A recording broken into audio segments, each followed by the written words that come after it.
टुंग टुंग का साया एक गांव था। वहाँ के लोग सीधे सादे और मेहनती थे, पर एक बुरी आदत थी। वो लोग हर रात चुपचाप जंगल में जाते और वहाँ से लकड़ियाँ काट कर लाते। दिन में सरकार का डर, पर रात में सिर्फ कुल्हाड़ियाँ और लालच। एक रात दो गांव वाले कुल्हाड़ी लेकर जंगल में घुसे। घनी झाड़ियों और ऊंचे पेड़ों के बीच वो एक भारी तने पर नजर डालते हैं। एक लंबी लकड़ी जो बाकी लकड़ियों से बिल्कुल अलग दिख रही थी। उस लकड़ी पर धारियां थीं, मानो वो सांस ले रही हो। अरे देख, ये लकड़ी तो खुद ही जमीन पर लेटी है, काटने में टाइम नहीं लगेगा। हिप हॉप ने कुल्हाड़ी उठाई, तभी एक आवाज आई, बहुत धीमी लेकिन कानों के पार जाती हुई। टंग टंग टंग, सब ठिठक गए। सकूरा ने इधर उधर देखा, लेकिन कोई नहीं था। फिर वही आवाज, इस बार तेज, टंग टंग टंग। हिप हॉप के पैर थरथराने लगे।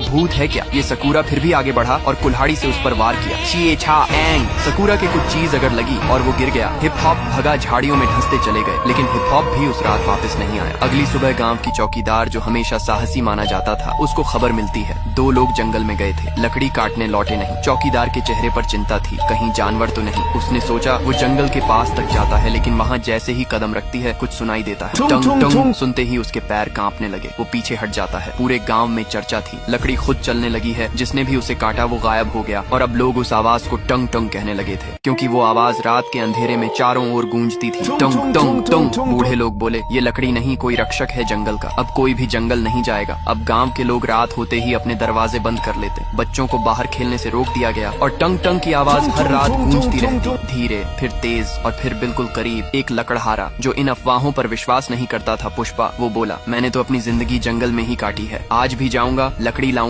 देखता हूँ कौन रोकता है। रात को वो अकेला जंगल में गया और कुछ घंटों बाद उसकी चीख सुनाई दी, बचाओ, ये कोई लकड़ी नहीं, ये जिंदा है। फिर उसका कुछ पता नहीं चलता। चौकीदार ने अब ठान लिया था, ये सिर्फ कोई अफवाह नहीं, कुछ है वहाँ, कुछ ऐसा जो हम इंसानों को रोकना चाहता है। वो बुजुर्गों के पास जाती है। एक बूढ़े बाबा कहते हैं, वो लकड़ी नहीं, जंगल का राजा है। टंग टंग न वो आदमी है, न जानवर, न भूत है, न देवता, वो जंगल की आत्मा है। जब भी किसी ने जंगल को नुकसान पहुँचाया, वो टुंग टुंग बनकर लौटा। चौकीदार अकेली जंगल के पास खड़ा था। हवा तेज हो रही थी, पेड़ हिल रहे थे, और फिर वही आवाज, टंग टंग। झाड़ियों के बीच से वो आकृति सामने आई, लकड़ी का बना एक इंसानी आकार, बिल्कुल सख्त, पर आंखें जल रही थी। चौकीदार की सांस रुक गई। वो देख रहा था जंगल के रक्षक को, लकड़ी के राजा टंग टंग को। टंग टंग कुछ नहीं बोला, सिर्फ एक बार जोर से गूंजा, टंग टंग, और जंगल की जमीन कांप उठी। पुष्पा भागा नहीं, लेकिन उसकी आंखों में पहली बार डर नहीं। सवाल था, क्या ये राक्षस है या रक्षक? ये वीडियो फ्री फायर को टैग करो पार्ट 2 के लिए। पार्ट 1 में आपने देखा चौकीदार पहली बार टुंग टुंग से आमने सामने हुआ था। अब गांव में सन्नाटा था। हर आदमी की नजर अब जंगल की तरफ थी, जहां से पुष्पा कभी लौट कर नहीं आया। बुजुर्गों ने कहना शुरू किया, वो कोई लकड़ी नहीं थी, वो एक चेतावनी थी। पर गाँव के कुछ नौजवान अब भी नहीं मानते थे। गाँव का सबसे निडर लड़का था बनी, सीधा, ताकतवर और थोड़ा घमंडी। उसे अफवाहों में यकीन नहीं था। जब चौकीदार ने सभा में टुंग टंग का जिक्र किया तो वो हंस पड़ा। लकड़ी चलती है, हाँ, हमारे कंधे पर तुम लोग डर से कांप रहे हो, और मैं जंगल से लकड़ी लाकर दिखाऊंगा। उसके साथ दो और लड़के थे, रेड क्रिमिनल और ब्लू क्रिमिनल। तीनों ने ठान लिया, रात को जाएंगे, लकड़ी काटेंगे और सारे गांव को दिखाएंगे कि डर सिर्फ दिमाग में होता है। रात 1 बजे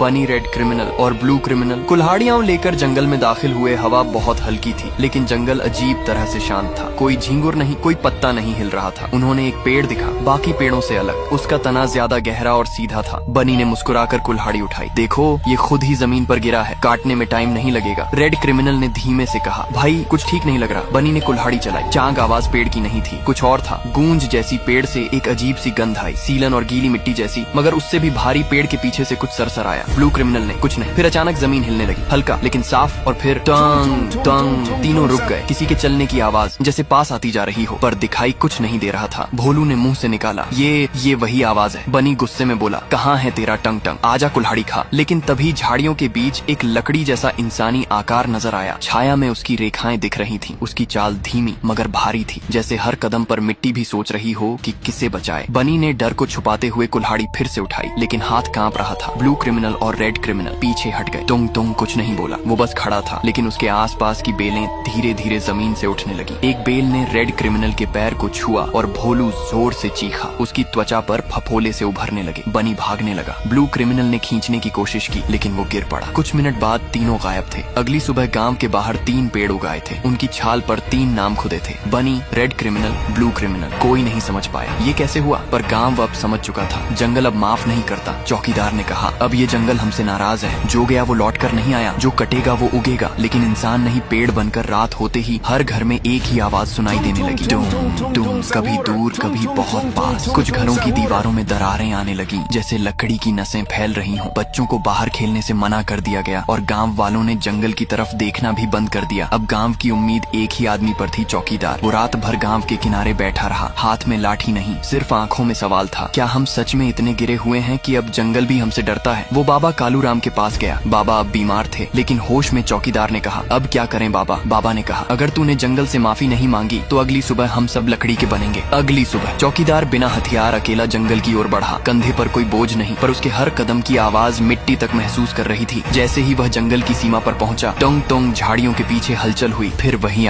पार्ट 2 में अपने देखा, चौकीदार अकेला जंगल की ओर बढ़ा, न कोई कुल्हाड़ी न मशाल, बस खाली हाथ। जैसे ही वो सीमा पार करता है, झाड़ियों में हलचल होती है। टंग टंग वही भारी धीमी गूंजती आवाज, जैसे जमीन उसकी सांसों से कांप रही हो। और फिर वो सामने आया, लकड़ी जैसा शरीर, आग जैसी आंखें। टंग टंग दोनों आमने सामने। कुछ देर तक कोई आवाज नहीं, हवा भी जैसे रुक गई थी। चौकीदार ने साहस जुटाकर कहा, मैं माफी मांगने आया हूँ, हमारे लोगों ने जंगल को चोट पहुंचाई। वो समझ नहीं पाए कि पेड़ सिर्फ लकड़ी नहीं, जीवन होते हैं। टंग टंग की आंखें चमक उठी। उसने कुछ नहीं कहा, सिर्फ धीरे धीरे पीछे मुड़ा और चौकीदार को इशारा किया। आगे आने का चौकीदार उसके पीछे पीछे चला। जंगल अब और भी गहरा हो चला था। यहाँ पेड़ सीधे नहीं झुके हुए थे, जैसे किसी बोझ से दबे हों। हर कदम पर एक नई सरसराहट, हर झाड़ी से कुछ नजरें झांकती।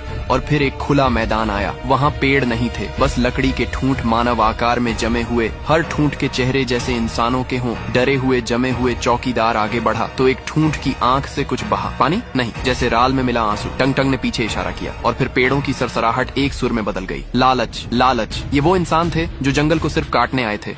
अब वो चीख नहीं सकते, बस पेड़ बनकर हमेशा खड़े रहेंगे। चौकीदार थरथराया, क्या अब कोई उम्मीद नहीं बची? टंग टंग ने पहली बार सिर हिलाया। हाँ मैं। वो सामने एक पेड़ के पास गया। उस पर एक बड़ा निशान बना था और नीचे लिखा था, अंतिम चेतावनी। टंग टंग ने कहा, जो अगली बार कुल्हाड़ी लेकर इस जंगल में आया, वो सिर्फ अकेला नहीं कटेगा, पूरा गांव कट जाएगा। चौकीदार कांपते हुए सिर झुकाता है। चौकीदार वापस लौटा, चेहरा पीला। गांव वालों ने घेर लिया। चौकीदार ने कहा, टंग टंग ने कुछ नहीं कहा, पर सब समझा दिया। उसने एक लकड़ी का टुकड़ा निकाला जिस पर लिखा था, अंतिम चेतावनी। अब अगर किसी ने भी जंगल की तरफ कुल्हाड़ी उठाई तो गांव मिटा दिया जाएगा। एक रात गांव पूरी तरह शांत, लेकिन एक घर में एक लड़का बाहर देखता है। उसे पेड़ों के बीच कोई हलचल दिखती है और फिर टंग टंग वो आवाज फिर आती है, पर इस बार डर नहीं, एक सावधानी की याद बनकर। पार्ट 4 के लिए ये वीडियो फ्री फायर को। पार्ट 3 में आपने देखा, चौकीदार टुंग टुंग से जंगल में मिला था। उसने गांव वालों को चेतावनी दी, अब अगर कोई कुल्हाड़ी लेकर जंगल में गया तो पूरा गांव सजा भुगतेगा। गांव ने मान लिया था, अब जंगल से नहीं लड़ना है, बल्कि उसका सम्मान करना है। पर क्या सभी ने सीखा? गांव अब शांत था, हर कोई डर के साथ जी रहा था। लेकिन फिर गांव में आता है एक नई चेहरा। नारुतो शहर से आया एक व्यापारी। उसने गांव वालों को देखा और हंसा, तुम सब पेड़ों से डरते हो, लकड़ी में क्या भूत है? कुछ गरीब गांव वालों को लालच हुआ। जग्गा बोला, नारुतो कहता है जंगल की लकड़ी शहर में बहुत बिकती है, एक रात चलते हैं, 2-3 पेड़ काटते हैं और फिर देखो दाम। उनमें से 2 लोग तैयार हो गए। रात 12 बजे नारुतो और गांव के 2 आदमी जंगल की तरफ निकले, धीरे धीरे, बिना किसी को बताए। कुल्हाड़ी लेकर, बातें धीमी, कदम दबे हुए। जंगल के पास पहुंचते ही हवा रुक गई, कहीं कोई हलचल नहीं थी। उनमें से एक फुसफुसाया, भाई यहीं पर बनी का पेड़ उगा था, कहानी है सब। वो सब डराने के लिए फैलाया गया, झूठ है। उसने कुल्हाड़ी उठाई और एक पेड़ पर पहला वार किया। चांग कुल्हाड़ी लगते ही पेड़ की छाल से कुछ निकला और फिर टंग टंग। गूंज इतनी तेज थी कि मिट्टी हिल गई। उन्होंने कुल्हाड़ी छोड़ दी। एक आदमी भागने को हुआ, पर पेड़ की जड़ें खुद ब खुद उसकी टांगों में लिपट गईं। भाई बचा लो। लेकिन तब तक पेड़ के पीछे से वो आकृति निकल चुकी थी। टंग टंग टंग टंग ने कुछ नहीं कहा। उसने सिर्फ एक बार हाथ उठाया